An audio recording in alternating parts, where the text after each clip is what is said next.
Ate Dulce, may problema. May problema na naman yung ano mo, pares mo. Nabuhos.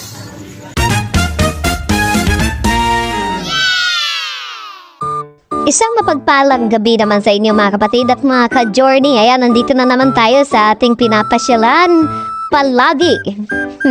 Ang ating Paris, Diwata Paris ng El Nido, Palawan. Ayan.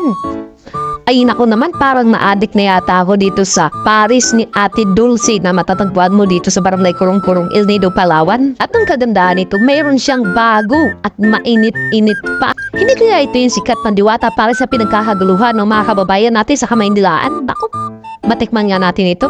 Ayan o, ang sarap-sarap po.